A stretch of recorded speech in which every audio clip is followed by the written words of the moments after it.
Welcome back everyone to the channel. I just want to say I appreciate you guys being here for just a couple minutes of your day. I appreciate you guys. This is the book review of Path of Daggers, the 8th book, number 8 of the Wheel of Time. And I mean, I am halfway through, more than halfway through the Wheel of Time now. Isn't that wild? It's just wild.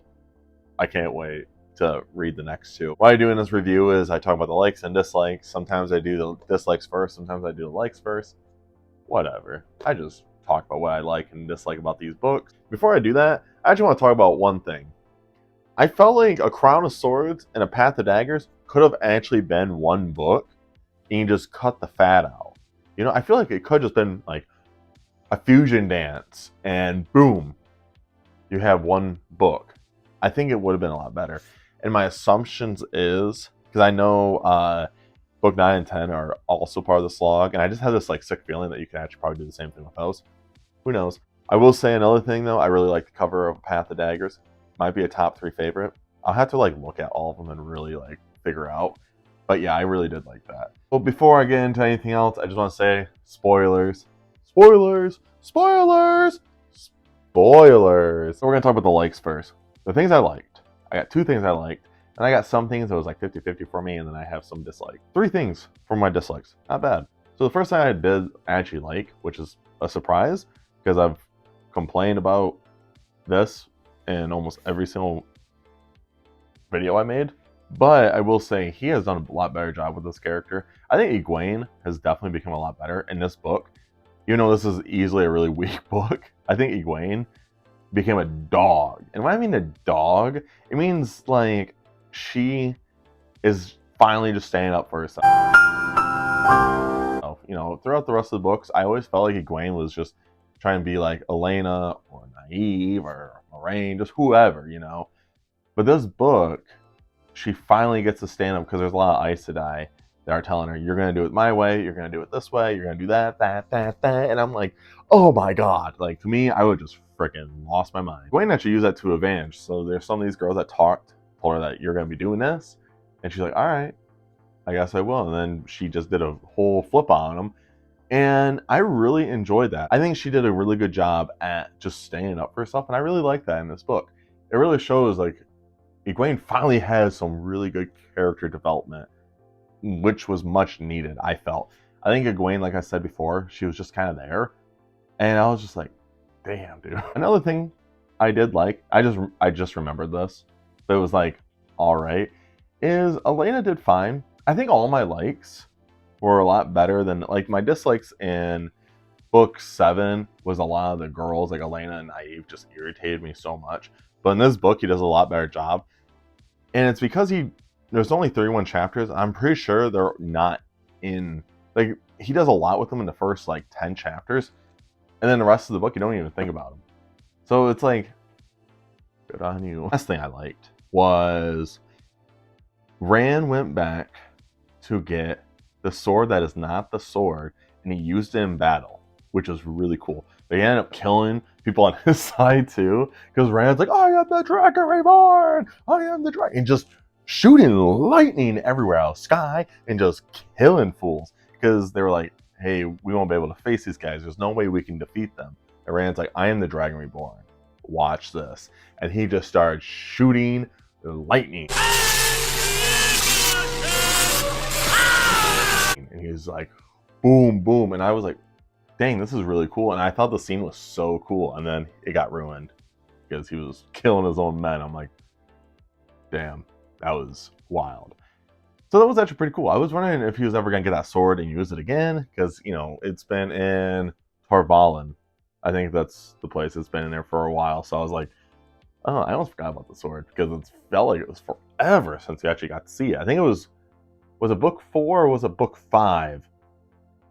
No, I think it was book 3. I don't know. I can't remember. There's just so many books. There's just so much that's going on in this series. So the things I disliked, I have 3.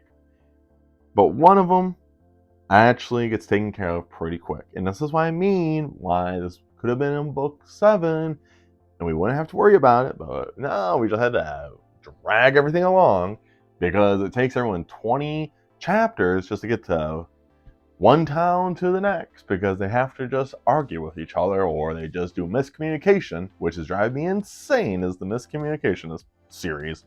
But the bowl, dude, this bowl was driving me insane with how much focus was on his bowl.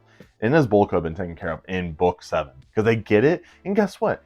This book, it takes forever just to use the damn thing. I think it was the 10th chapter when they actually used the bowl, and then all of a sudden it started snowing and the weather started getting under control, and then all of a sudden they got attacked. And I'm like, whew. It just really just drove me nuts because the more I kept listening and reading this, I just kept thinking, I'm like, this could have just been in book 7.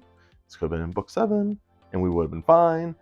But it wasn't, and I had to waste the time reading this book.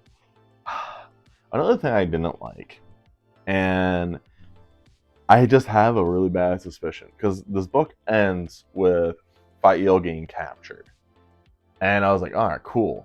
So in Winter's Heart, it's pretty clear that Perrin's gonna rescue her. Now, how is Perrin gonna rescue her? I don't know. It's probably gonna take like 40 chapters for him to actually start going after her. Yeah, boy. That's my assumption. So, Crossroads of Twilight is when Perrin's actually gonna rescue Fael. And then Fael is gonna like beat him and then yell at him. I don't know. One thing I don't like with Fael and Perrin is he writes them like they argue over these things that they could easily talk about. Like there is times where Perrin has said, I don't know what's going on with her. I don't know what's going on. And he tries talking to her, and Fael just doesn't tell him what is going on. And even though Perrin does know what's going on, he has tried to prevent it every time. And instead of Fael like actually talking to Perrin about it, she just keeps getting mad and giving a cold shoulder. It's such a toxic relationship that I just don't understand why. And I'm not gonna lie. So book 4 was when I was like, I like Perrin the most. But since book 4, you don't see Perrin a lot, and when you do, Perrin is in a very toxic relationship where he just gets emotionally abused through the whole book. And then at the end, Fael's like happy that Perrin like is yelling at her, so she can essentially just yell at him back. I'm like, this is so toxic. This is the most toxic relationship I have read in a long time. Granted, most of the books I've read are not even that toxic relationships. Usually they're like, oh, this feels so good. But this one just makes me so mad. The first half of this book, no joke, as soon as it was about chapter 20, so not even the first half, like 75% of this book, nothing happens. That's another dislike of my book. Nothing happens. And I just kept thinking, this is like book 7.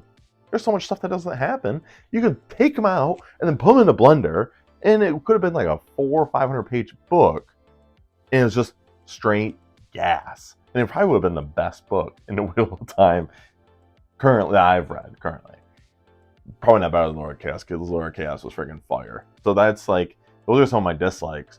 But like, I will say, it was weird because I complained about how naive and Elena were in book 7, but in book 8, I don't know what the hell happened, but I swear Robert Jordan's like, I got you guys, and he just wrote them so much different where they're actually like don't get me wrong, they're still in those personalities, like especially Naive's still in that personality where she's just hard-headed and rude and very childish throughout the whole book, but she's a lot more tamed, I guess that's the word to use, and it was easier to actually like her. Same thing with Elena. I think Elena was actually really cool. I respected her. I really did enjoy, I should have wrote this down, but it was kind of funny to me, is Elena in this book, she goes back to Andor and she's now the queen of it, and she starts taking down all the dragon banners, and Rand gets so mad. And so mad that he doesn't even want to like talk to her, and I'm like, oh God, help me, why? But then I try to remember that these guys are like 19 years old. I'm pretty sure, if I can remember, they're like 18, 19. So they are just young kids. There's a lot of pressure on them. So I try to give it the benefit of doubt that a lot of these guys are just so young. So they're acting like children because that's what they are. But it still just stresses me out. And I'm like, oh, dear God. So I don't know. This book was a 3 out of 5. if I had to put it, it would be above book 7, but still a bottom tier book. I think I can't even think about like where I rank all 8 books yet. Like I said, I think when I finish A Memory of Light, I would like to do a ranking of Wheel of Time. So maybe I'll do that in December or January, because I should finish the 14th book in November. I'll probably do a new spring in December, just because I might as well read it. I own it. Might as well read it. It's like 300 pages, which is the shortest. And I feel like it's gonna feel like it's like the longest book in the world. But anyways, though, so yeah, like I said, 3 out of 5. I don't know how else to say it. It's just, there's a lot of things that I just felt like Path of Daggers and A Crown of Swords could have been one whole book. I really do, especially because like the things that are going on with Rand could have been done in A Path of Daggers. Like everything that happens in A Crown of Swords for Rand, where Rand gets the Crown of Swords and everything, that could have happened in book 8. Because there's a lot of things in book 8 that the rest of the characters actually do. And I think Rand's story would have been fine still. You know what I'm saying? Or maybe I'm not making any sense. I just feel like they could have been a blunder. Because for one, you don't even see Matt in this book, which is kind of upsetting. Because now I don't know where the heck Matt is. And I'm like, what the heck? Because they got attacked after they used the bowl, and they just left Matt. And I'm like, oh man, Matt. But Rand did reassure that Matt did not die. So I'm like, oh, thank God. If you guys made it to the end of this video, I do appreciate it. Make sure you guys check out all my socials down below. And make sure you guys stay safe, stay hungry, and tell someone you love them. I'll see you guys in the next video. See ya.